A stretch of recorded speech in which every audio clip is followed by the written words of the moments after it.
ಆತ್ಮೀಯರೇ ನಮಸ್ಕಾರ.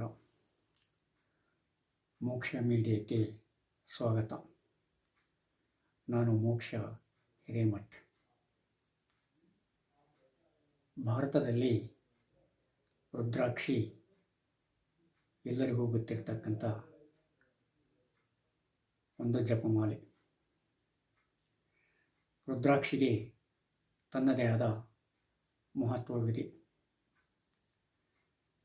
ರುದ್ರಾಕ್ಷಿಯನ್ನು ಭಾರತದಲ್ಲಿ ಹೆಚ್ಚಿನ ಪ್ರಮಾಣದಲ್ಲಿ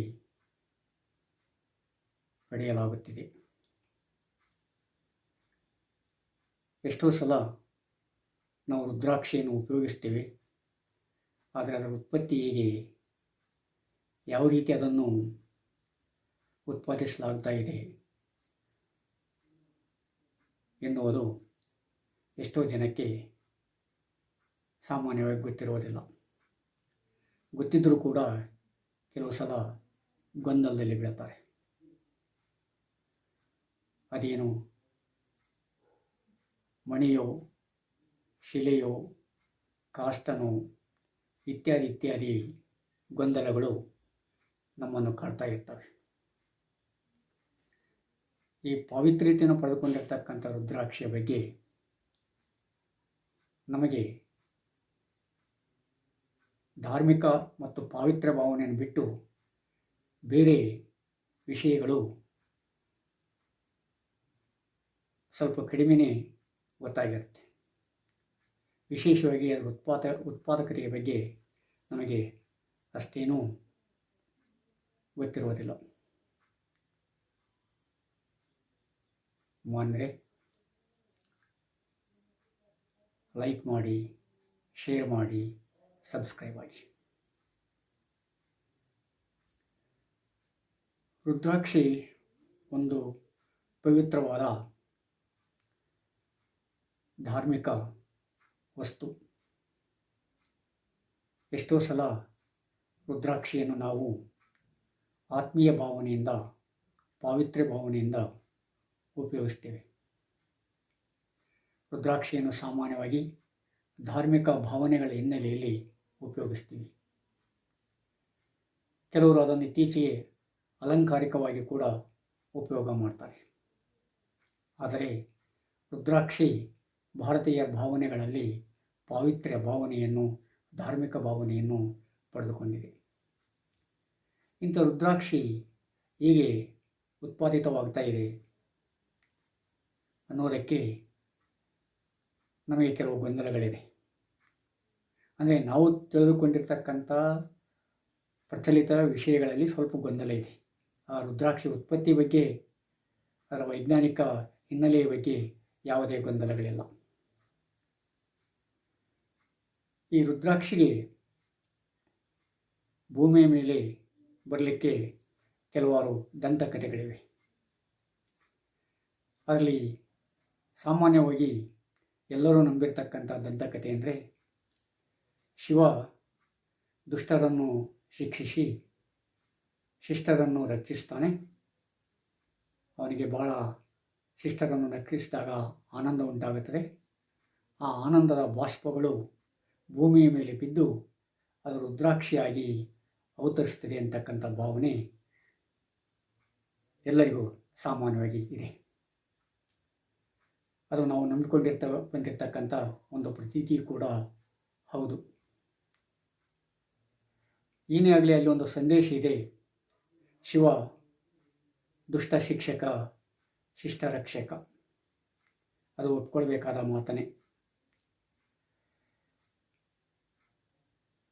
ನಮ್ಮ ಮುಂದಿರ್ತಕ್ಕಂಥ ಪ್ರಶ್ನೆ ಏನಂತಂದರೆ, ಈ ರುದ್ರಾಕ್ಷಿ ಸಸ್ಯವೋ, ಶಿಲೆಯೋ, ಕಾಷ್ಟವೋ ಅಥವಾ ಇತ್ಯಾದಿಯೋ ಅನ್ನೋದು. ರುದ್ರಾಕ್ಷಿ ಒಂದು ಸಸ್ಯ ಸಂಕುಲಕ್ಕೆ ಸೇರಿರತಕ್ಕಂಥ ಒಂದು ಪದಾರ್ಥ. ರುದ್ರಾಕ್ಷಿಯನ್ನು ಸಾಮಾನ್ಯವಾಗಿ ನಾವು ರುದ್ರಾಕ್ಷಿ ಗಿಡದಿಂದ, ರುದ್ರಾಕ್ಷಿ ಮರದಿಂದ ಪಡೆದುಕೊಳ್ತೇವೆ. ಈ ರುದ್ರಾಕ್ಷಿಯ ಮರ 80 ಅಡಿಯಿಂದ 100-125 ಅದಕ್ಕಿಂತ ಹೆಚ್ಚಿನ ಅಡಿಯವರೆಗೂ ಕೂಡ ಬೆಳೆದು ನಿಲ್ಲುತ್ತೆ. ಆ ರುದ್ರಾಕ್ಷಿಯಲ್ಲಿ ಹೂಗಳಾಗ್ತವೆ, ಮೊಗ್ಗುಗಳಾಗ್ತವೆ, ಹೂಗಳಾಗ್ತವೆ, ಕಾಯಿಗಳಾಗ್ತವೆ, ಹಣ್ಣುಗಳಾಗ್ತವೆ. ಆಮೇಲೆ ಅವು ಮನುಷ್ಯನಿಗೆ ದೊರಕ್ತಾ ಇದ್ದಾವೆ. ಈ ಪವಿತ್ರ ಭಾವನೆ ಉಳ್ತಕ್ಕಂಥ ರುದ್ರಾಕ್ಷಿ ಸಾಮಾನ್ಯ ಉಪಯೋಗಿಸುವುದು ನಾವು ಜಪ ಮಾಡೋದಕ್ಕೋಸ್ಕರ, ಧ್ಯಾನ ಮಾಡೋದಕ್ಕೋಸ್ಕರ. ಯಾಕಂದರೆ ಮನುಷ್ಯ ಧ್ಯಾನ ಮಾಡ್ತಾ ಇರುವಾಗ ತಾನು ಧ್ಯಾನ ಮಾಡಿರ್ತಕ್ಕಂಥ ಸಂಖ್ಯೆಯನ್ನು ತಿಳ್ಕೊಳ್ಬೇಕಾದ್ರೆ ಆ ರುದ್ರಾಕ್ಷಿಯನ್ನು ಎಣಿಸೋದರ ಮೂಲಕ ಅವನು ಸಂಖ್ಯೆಯನ್ನು ನೆನಪಿಟ್ಟುಕೊಳ್ತಾನೆ. ರುದ್ರಾಕ್ಷಿಯನ್ನು ಪ್ರಮುಖವಾಗಿ ಈ ಆಯುರ್ವೇದಿಯ ಔಷಧಿಗಳಲ್ಲಿ ಬಳಸ್ತಾ ಇದ್ದಾರೆ. ರುದ್ರಾಕ್ಷಿಯನ್ನು ಕಾಡಿನಲ್ಲಿರುವಾಗ ಶಾಕಾಹಾರಿ ಮತ್ತು ಮಾಂಸಾಹಾರಿ ತಿನಿಸುಗಳನ್ನು ತಿಳಿದುಕೊಳ್ಳಲು ಕೂಡ ಉಪಯೋಗಿಸ್ತಾರೆ.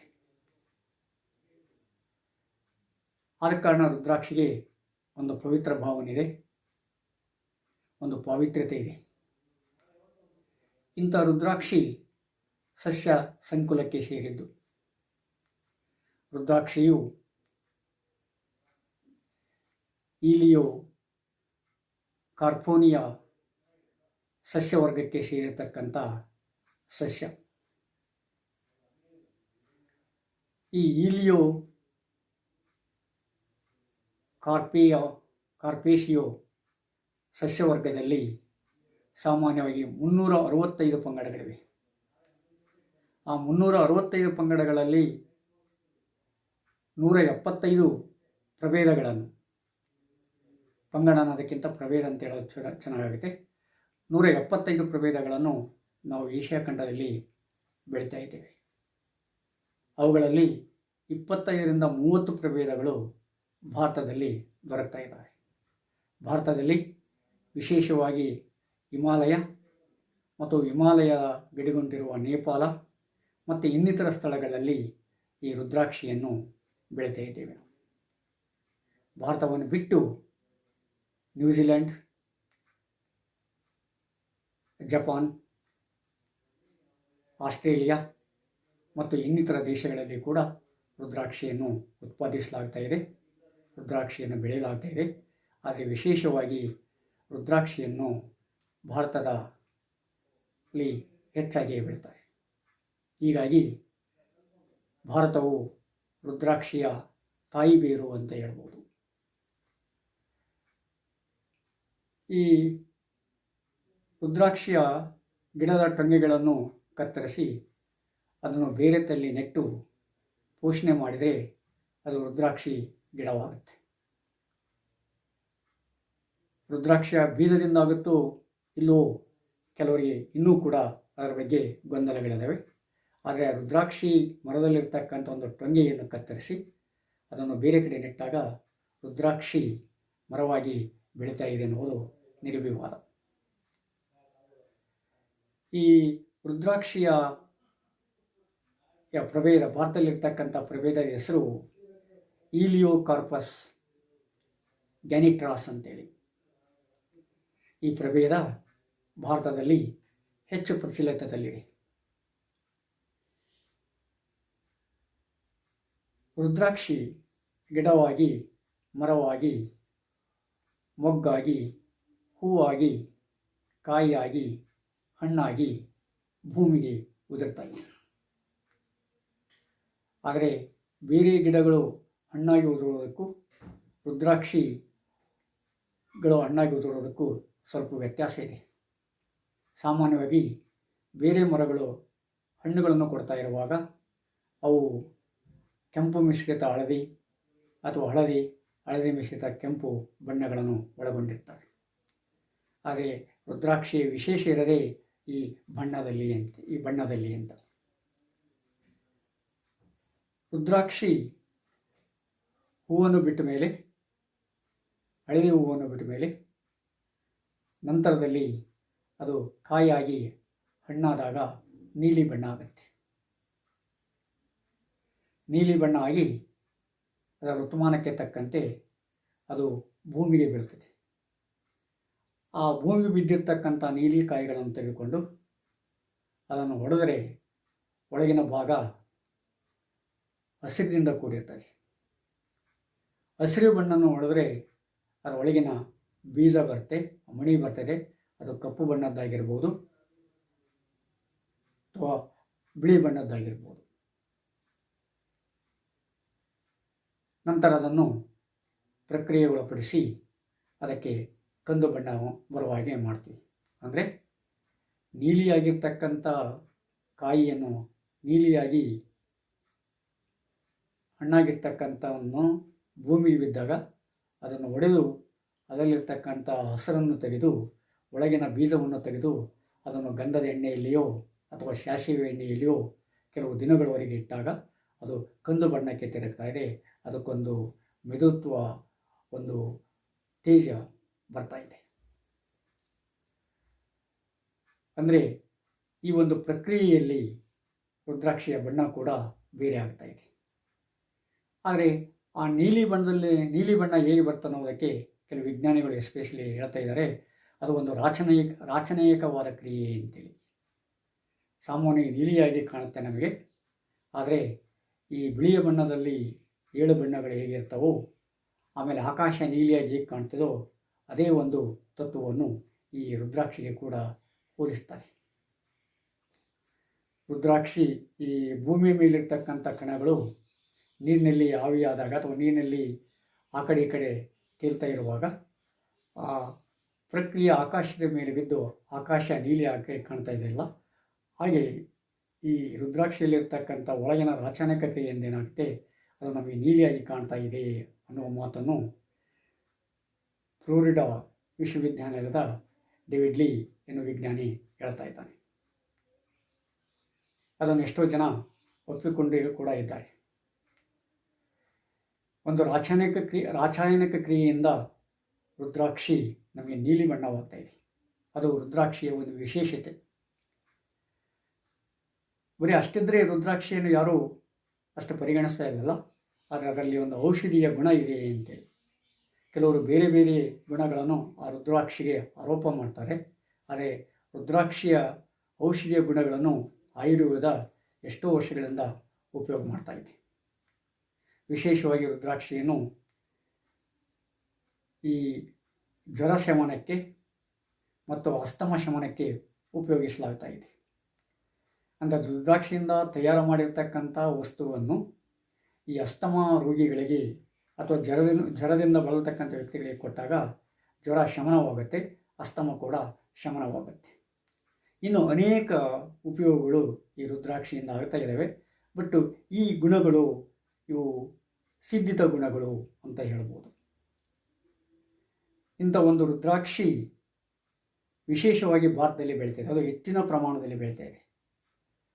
ವಿಶ್ವದಲ್ಲಿ ಉತ್ಪತ್ತಿ ಆಗ್ತಕ್ಕಂಥ ಬೆಳೀತಕ್ಕಂಥ ರುದ್ರಾಕ್ಷಿಯ 95% ಭಾಗವನ್ನು ಶೇಕಡವನ್ನು ನಾವು ಭಾರತದಲ್ಲೇ ಬೆಳೀತಾ ಇದ್ದೇವೆ. ಆದ ಕಾರಣ ಈ ರುದ್ರಾಕ್ಷಿ ಭಾರತದ ಒಂದು ಅಂಗವಾಗಿ ಬಿಡುತ್ತದೆ.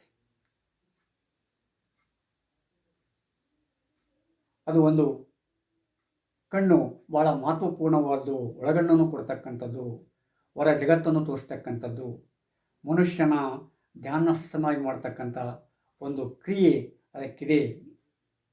ಆದ ಕಾರಣ ರುದ್ರಾಕ್ಷಿಯನ್ನು ಎಷ್ಟೋ ಜನ ಈ ಧ್ಯಾನ ಸ್ಥಿತಿಗಾಗಿ ಉಪಯೋಗ ಮಾಡ್ತಾರೆ. ಇತ್ತೀಚೆಗೆ ಅಲಂಕಾರಕ್ಕಾಗಿ ಕೂಡ ಎಷ್ಟೋ ಜನ ಉಪಯೋಗ ಮಾಡ್ತಾ ಇದ್ದಾರೆ. ಏನೇ ಆಗಲಿ, ಅಲಂಕಾರಕ್ಕಾಗಿ ಉಪಯೋಗ ಆಗಲಿ, ಧ್ಯಾನಸ್ಥ ರೀತಿಗಾಗಲಿ ಉಪಯೋಗ ಆಗಲಿ, ರುದ್ರಾಕ್ಷಿಯ ಮಹತ್ವವನ್ನು ಅಲ್ಲಗಳ್ಳಲಿಕ್ಕೆ ಸಾಧ್ಯತೆ ಆಗೋದಿಲ್ಲ. ಇಂಥ ರುದ್ರಾಕ್ಷಿಗೆ ಮುಖಗಳು ಇರ್ತವೆ. ಅಂದರೆ ಏಕಮುಖಿ ರುದ್ರಾಕ್ಷಿ, ದ್ವಿಮುಖಿ ರುದ್ರಾಕ್ಷಿ, ತ್ರಿಮುಖಿ ರುದ್ರಾಕ್ಷಿ, ಚತುರ್ಮುಖ ರುದ್ರಾಕ್ಷಿ, ಪಂಚಮುಖ ರುದ್ರಾಕ್ಷಿ ಇತ್ಯಾದಿ ಇತ್ಯಾದಿ ಅಂತೇಳಿ. ಸಾಮಾನ್ಯವಾಗಿ ಜಗತ್ತಿನ ಎಲ್ಲ ಕಡೆ ಸಿಗ್ತಕ್ಕಂಥ ರುದ್ರಾಕ್ಷಿಗಳು ಪಂಚಮುಖಿ ರುದ್ರಾಕ್ಷಿಗಳಾಗಿರ್ತವೆ. ಜಗತ್ತನ್ನೋದಕ್ಕಿಂತ ಭಾರತದಲ್ಲಿ, ಯಾಕಂದರೆ ಅತಿ ಹೆಚ್ಚು ಉತ್ಪಾದನೆ ಮಾಡ್ತಕ್ಕಂಥ ದೇಶ ಭಾರತ ರುದ್ರಾಕ್ಷಿಯನ್ನು. ಆ ಎಲ್ಲ ರುದ್ರಾಕ್ಷಿಗಳು ಪಂಚಮುಖಿಯಾಗಿರ್ತವೆ. ಎಲ್ಲೋ ಕ್ವಚಿತ್ತಾಗಿ ಮಾತ್ರ ಏನಾಗುತ್ತೆ, ಏಕಮುಖಿ ರುದ್ರಾಕ್ಷಿ ಸಿಗುತ್ತೆ, ಅಥವಾ ದ್ವಿಮುಖಿ, ತ್ರಿಮುಖಿ, ಚತುರ್ಮುಖಿ ರುದ್ರಾಕ್ಷಿಗಳು ಸಿಗ್ತವೆ. ಈ ಪಂಚಮುಖಿ ರುದ್ರಾಕ್ಷಿಗಳು ಸಿಗೋದು ಸಾಮಾನ್ಯ. ಈಗ ಆಧುನಿಕ ಜಗತ್ತಿನಲ್ಲಿ ಅಷ್ಟೇ ನಿಂತಿಲ್ಲ, ಆ ಪಂಚಮುಖಿ ರುದ್ರಾಕ್ಷಿಯಿಂದ ಈ 14 ಮುಖದ ರುದ್ರಾಕ್ಷಿಗಳನ್ನು ಕೂಡ ಉತ್ಪಾದನೆ ಮಾಡುವುದನ್ನು ತೋರಿಸ್ತಾರೆ. 14ನೇ ಮುಖಕ್ಕೆ ಕೂಡ ನಿಂತಿಲ್ಲವು. ಅವು 18, 21ನೇ ಮುಖದ ರುದ್ರಾಕ್ಷಿಗಳು ಕೂಡ ಇವೆ ಅಂತ ಹೇಳ್ತಾರೆ. ಆದರೆ ವಿಜ್ಞಾನಿಗಳು ಸಾಮಾನ್ಯವಾಗಿ ಪಂಚಮುಖಿ ರುದ್ರಾಕ್ಷಿಗಳು ಸಾಮಾನ್ಯ, ಅವುಗಳನ್ನು ಇವರು ಬೇರೆ ರೂಪಾಂತರ ಮಾಡಿ ಅಥವಾ ಜನರಲ್ಲಿರ್ತಕ್ಕಂಥ ಭಾವನೆಗಳನ್ನು ಉಪಯೋಗಿಸಿಕೊಂಡು ಇವರು 14 ಮುಖಿ 21 ಮುಖಿ ಅಂತ ಹೇಳ್ತಾರೆ. ಆದರೆ ಆ ಥರ ವಾತಾವರಣ ಇಲ್ಲ ಅನ್ನುವ ಅಭಿಪ್ರಾಯವನ್ನು ಕೆಲವರು ವ್ಯಕ್ತಪಡಿಸ್ತಾರೆ. ಈ ಏಕಮುಖಿ ರುದ್ರಾಕ್ಷಿಗೆ ಎಲ್ಲಿಲ್ಲದ ಮಹತ್ವ, ಅದೊಂದು ವಿಶಿಷ್ಟವಾದ ರುದ್ರಾಕ್ಷಿ ಅಂತ ಹೇಳ್ತಾರೆ. ಆ ರುದ್ರಾಕ್ಷಿ ಇದ್ದರೆ ಮನುಷ್ಯನಲ್ಲಿರ್ತಕ್ಕಂಥ ಮನೋಚ್ಛೆಗಳು, ಇಚ್ಛೆಗಳು ಈಡೇರ್ತವಂತಕ್ಕಂಥ ಭಾವನೆ ಕೂಡ ಇದೆ. ಹೀಗಾಗಿ ಈ ಏಕಮುಖಿ ರುದ್ರಾಕ್ಷಿಗೆ ಎಲ್ಲಿಲ್ಲದ ಬೆಲೆ. ಕೆಲವು ಸಲ 1000 ಲಕ್ಷಗಟ್ಟಲೆ ಕೂಡ ಲಕ್ಷಗಟ್ಟಲೆ ಕೊಟ್ಟು ಏಕಮುಖಿ ರುದ್ರಾಕ್ಷಿಯನ್ನು ಕೆಲವರು ತೆಗೆದುಕೊಳ್ತಾರೆ. ಆದರೆ ವಿಜ್ಞಾನಿಗಳು ಹೇಳ್ತಕ್ಕಂಥ ಮಾತೇ ಬೇರೆ. ಏಕಮುಖಿ ರುದ್ರಾಕ್ಷಿ ಎನ್ನುವುದು ಸಾಮಾನ್ಯವಾಗಿ ಅದು ಋತುಮಾನಕ್ಕೆ ಮೊದಲೇ ಭೂಮಿಗೆ ಬಿದ್ದು ಉಂಟಾಗಿರ್ತಕ್ಕಂಥದ್ದು.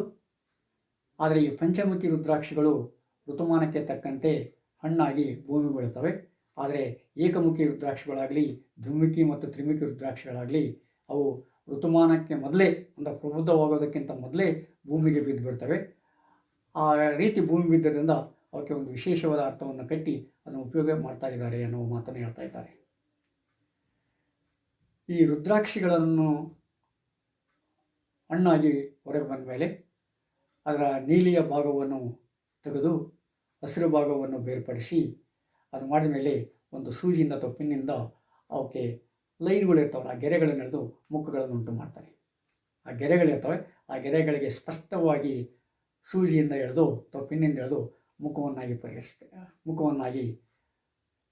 ಸಹಜವಾಗಿ ಕಾಣುವ ಹಾಗೆ ಮಾಡ್ತಾರೆ. ಅದರ ನಂತರದಲ್ಲಿ ಸಾಸಿವೆ ಎಣ್ಣೆಯಲ್ಲಾಗಲಿ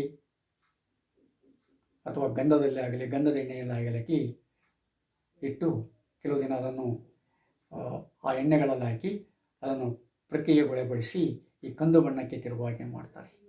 ಮತ್ತು ಈ ವ್ಯಾಪಾರಿ ಮಾರ್ಕೆಟಿಂದ ತೆಗೆದುಕೊಂಡ ಮೇಲೆ ಆ ರುದ್ರಾಕ್ಷಿಯನ್ನು ತುಪ್ಪದಲ್ಲಿಟ್ಟು 2 ದಿನ ತೊಳೆದು ಏನು ಮಾಡ್ತಾರೆ, ಮತ್ತೆ ಧರಿಸ್ತಾರೆ. ಅಂದರೆ ಮನುಷ್ಯ ರುದ್ರಾಕ್ಷಿಯ ಸರವನ್ನು ಮಾಡಿ ಆ ರುದ್ರಾಕ್ಷಿಯನ್ನು ಕತ್ತಿನಲ್ಲಿ ಧರಿಸುವಾಗ ತನ್ನದೇ ಆದ ಕೆಲವು ಪ್ರಕ್ರಿಯೆಗಳನ್ನು ಆ ರುದ್ರಾಕ್ಷಿ ಒಳಗೊಂಡಿರ್ತದೆ, ಆ ರುದ್ರಾಕ್ಷಿ ಮಾಲೆ ಒಳಗೊಂಡಿರ್ತದೆ. ಸಾಮಾನ್ಯವಾಗಿ ಶಿವಭಕ್ತರು ಈ ರುದ್ರಾಕ್ಷಿ ಮಾಲೆಯನ್ನು ಧರಿಸ್ತಾರೆ. ಇತ್ತೀಚೆಗೆ ಶಿವಭಕ್ತರು ಅಷ್ಟೇ ಅಲ್ಲ, ಆ ಶಿವಭಕ್ತರಿಂದ ಪ್ರೇರಿತರಾದವರು ಮತ್ತು ಧಾರ್ಮಿಕ ಭಾವನೆ ಉಳ್ಳವರು ಮತ್ತು ಕೆಲವರು ಅಲಂಕಾರಿಕವಾಗಿ ಕೂಡ ಈ ರುದ್ರಾಕ್ಷಿಯನ್ನು ಬಳಸ್ತಾ ಇದ್ದಾರೆ. ಹೀಗಾಗಿ ರುದ್ರಾಕ್ಷಿ ಭಾರತ ದೇಶದಲ್ಲಿ ತನ್ನದೇ ಮಹತ್ವವನ್ನು ಪಡೆದುಕೊಂಡಿದೆ. ಈ ರುದ್ರಾಕ್ಷಿಯ ಕುರಿತು ಇನ್ನೂ ಸಂಶೋಧನೆಗಳಾಗಬೇಕಾಗಿದೆ. ಆದರೆ ಈಗ ಭಾರತದಲ್ಲಿರ್ತಕ್ಕಂಥ ಸಂಶೋಧಕರಾಗಲಿ, ಪ್ರದೇಶದಲ್ಲಿರ್ತಕ್ಕಂಥ ಸಂಶೋಧಕರಾಗಲಿ ಅದರ ಮೇಲೆ ಬೆಳಕನ್ನು ಚೆಲ್ಲಿದ್ದಾರೆ. ಪ್ರಾಚೀನ ಯುಗದಿಂದಲೂ ಕೂಡ ರುದ್ರಾಕ್ಷಿ ಧಾರ್ಮಿಕ ಭಾವನೆಯಿಂದ ತನ್ನದೇ ಆದ ಪಾವಿತ್ರ್ಯವನ್ನು ಪಡೆದವರಿಂದ ಆ ರುದ್ರಾಕ್ಷಿಯ ಬಗ್ಗೆ ಒಂದು ಮಟ್ಟದ ಜ್ಞಾನವನ್ನು ವಿಶೇಷವಾಗಿ ಭಾರತೀಯರು ಪಡೆದಿದ್ದಾರೆ. ಆದ ಕಾರಣ ಆ ಪವಿತ್ರ ಭಾವನೆಯ ರುದ್ರಾಕ್ಷಿಯನ್ನು ಉಪಯೋಗ ಮಾಡುವುದೇ ಕೆಲವರಿಗೆ ಪುಳಕಿತವಾಗಿರ್ತಕ್ಕಂಥ ಭಾವನೆಯನ್ನು ಉಂಟು ಮಾಡ್ತಾ ಇದೆ. ಯಾಕಂದರೆ ಆ ರುದ್ರಾಕ್ಷಿಯನ್ನು ಉಪಯೋಗಿಸದೆ ಸಾಕ್ಷಾತ್ ಶಿವನನ್ನೇ ಸಾಕ್ಷಾತ್ ಶಿವನ ಹತ್ತಿರ ಇದ್ದೀವಿ ಅಂತಕ್ಕಂಥ ಒಂದು ಭಾವನೆ, ಪರಿಕಲ್ಪನೆ ಈ ಶಿವಭಕ್ತರಿಗೆ ಬಂದುಬಿಡುತ್ತದೆ. ಧ್ಯಾನ ಮಾಡುವಾಗ, ತಪಸ್ಸು ಮಾಡುವಾಗ ರುದ್ರಾಕ್ಷಿ ಮಾಲೆ ಬೇಕೇ ಬೇಕು. ಯಾಕಂದರೆ ಆ ಧ್ಯಾನಸ್ಥನ್ನು ಒಳಗೊಂಡಾಗ ಆ ಧ್ಯಾನ ಮಾಡ್ತಕ್ಕಂಥ ಸೈಕಲ್ ಏನಿರ್ತದಲ್ಲ, ಒಂದು ಕ್ರಿಯೆ, ಆ ಕ್ರಿಯೆಯನ್ನು ನೆನಪಿಟ್ಟುಕೊಳ್ಬೇಕಾದ್ರೆ ರುದ್ರಾಕ್ಷಿಯನ್ನು ಎಣಿಸ್ತಾ ಇರಬೇಕಾಗ್ತೈತಿ. ಸಾಮಾನ್ಯ ರುದ್ರಾಕ್ಷಿಯಲ್ಲಿ 108 ರುದ್ರಾಕ್ಷಿಗಳಿರ್ತವೆ. ಮೇಲೆ ಮತ್ತೊಂದು ರುದ್ರಾಕ್ಷಿ ಇರ್ತದೆ, ಅದು ರೂಟ್ ರುದ್ರಾಕ್ಷಿ ಅಂತ ಕರಿತಾ ಇದ್ದಾರೆ. ಅಂದರೆ ಎಣಿಸ್ಲಿಕ್ಕೆ ಅನುಕೂಲ ಆಗಲು ಅನ್ನುವ ದೃಷ್ಟಿಯಿಂದ ಅದನ್ನು ಉಪಯೋಗ ಮಾಡ್ತಾ ಇರ್ತಾರೆ. ಕೆಲವು ಬೇರೆ ಬೇರೆ ರೀತಿಯಾಗಿ ಕೂಡ ಈ ರುದ್ರಾಕ್ಷಿಗಳನ್ನು ಉಪಯೋಗ ಮಾಡ್ತಾರೆ. ಏನೇ ಆಗಲಿ, ಈ ಧಾರ್ಮಿಕ ಪಾವಿತ್ರತೆಯ ಭಾವನೆಯಿಂದ ರುದ್ರಾಕ್ಷಿಯ ಮರಗಳನ್ನು ನಾವು ಬೆಳೆಸ್ತಾ ಇದ್ದೀವಲ್ಲ, ಸಸ್ಯವನ್ನು ನಮ್ಮ ಸಸ್ಯವನ್ನಾಗಿ ಮಾಡಿಕೊಳ್ತಾ ಇದ್ದೇವಲ್ಲ, ಅದಕ್ಕಾಗಿ ನಾವು ಆ ಒಂದು ಭಾವನೆಗೆ ಬದ್ಧರಾಗಿರಬೇಕಾಗತ್ತೆ. ಆ ಭಾವನೆಯನ್ನು ಉಳಿಸಿ ಬೆಳೆಸಬೇಕಾಗ್ತದೆ. ಯಾಕಂದರೆ ಆ ಭಾವನೆಗಳನ್ನು ಉಳಿಸಿ ಬೆಳೆಸೋದ್ರಿಂದ ಆ ಸಸ್ಯವನ್ನು ಕೂಡ ಉಳಿಸಿ ಬೆಳೆಸ್ದಂಗಾಗುತ್ತೆ. ಆ ಸಸ್ಯದ ವಿಶಿಷ್ಟತೆಯನ್ನು ಕೂಡ ಉಳಿಸಿ ಬೆಳೆಸ್ದಂಗಾಗ್ತದೆ. ಈ ಹಿನ್ನೆಲೆಯಲ್ಲಿ ಕೆಲವು ಧಾರ್ಮಿಕ ಭಾವನೆಗಳ ಹಿನ್ನೆಲೆಯಲ್ಲಿ ನಾವು ಕೆಲವು ಸಸ್ಯಗಳನ್ನು ನೋಡಿದ್ರೆ ಆ ಸಸ್ಯಗಳಿಂದ ಮನುಷ್ಯ ಸಮಾಜಕ್ಕೆ ಅನುಕೂಲ ಇದೆಯೇ ಹೊರತು ಅನಾನುಕೂಲ ಇಲ್ಲ. ಯಾವುದೇ ಸಸ್ಯ ಈ ಪವಿತ್ರಾತ್ಮಕ ಭಾವನೆಯನ್ನು ವ್ಯಕ್ತಪಡಿಸಲಿಕ್ಕೆ ಮನುಷ್ಯ ಸಸ್ಯವನ್ನು ನಾಶಪಡಿಸಿಬಿಡಬಹುದು. ಆದರೆ ಅದಕ್ಕೆ ಪವಿತ್ರತೆ ಭಾವನೆಯನ್ನು ಕೊಟ್ಟ ಮೇಲೆ, ಅದರ ಮಹತ್ವವನ್ನು ಅರಿತುಕೊಂಡ ಮೇಲೆ ಆ ಸಸ್ಯವನ್ನು ಅವನು ಉಳಿಸಿ ಬೆಳೆಸ್ತಾನೆ. ಆ ಹಿನ್ನೆಲೆಯಲ್ಲಿ ಈ ಭಾವನೆಯನ್ನು ಪೋಷಿಸಬೇಕಾಗತ್ತೆ. ಈ ಭಾವನೆಯನ್ನು ಮೇಲ್ಮಟ್ಟಕ್ಕೇರಿಸಿ ಮನುಷ್ಯನ ಆರೋಗ್ಯವನ್ನು ವೃದ್ಧಿಸಬೇಕಾಗತ್ತೆ. ಮನುಷ್ಯನ ಆರೋಗ್ಯದ ಜೊತೆಗೆ ಮನುಷ್ಯನ ಮನಸ್ಸನ್ನು ವೃದ್ಧಿಸೋದು ಕೂಡ ಬಹಳ ಮುಖ್ಯ. ಕೆಲವು ಸಲ ಆರೋಗ್ಯ ಇರ್ತದೆ, ಆರೋಗ್ಯಕರ ಮನಸ್ಸು ಇರೋದಿಲ್ಲ. ಕೆಲವು ಸಲ ಆರೋಗ್ಯಕರ ಮನಸ್ಸು ಇರ್ತದೆ, ಆರೋಗ್ಯಕರ ದೇಹ ಇರೋದಿಲ್ಲ. ಆದರೆ ಈ ಆರೋಗ್ಯಕರ ಮನಸ್ಸು, ಆರೋಗ್ಯಕರ ದೇಹ ಎಲ್ಲಿ ಇರ್ತದೆ ಅಲ್ಲಿ ಬೆಳವಣಿಗೆ ಇರ್ತದೆ. ಈ ಆರೋಗ್ಯಕರ ಮನಸ್ಸು ಮತ್ತು ಆರೋಗ್ಯಕರ ದೇಹವನ್ನು ಬೆಳೆಸೋದರಲ್ಲಿ ರುದ್ರಾಕ್ಷಿಗೆ ತನ್ನದೇ ಆದ ಮಹತ್ವ ಇದೆ. ಆದ ಕಾರಣ ರುದ್ರಾಕ್ಷಿ ಭಾರತೀಯರ ಅವಿಭಾಜ್ಯ ಅಂಗವಾಗಿದೆ.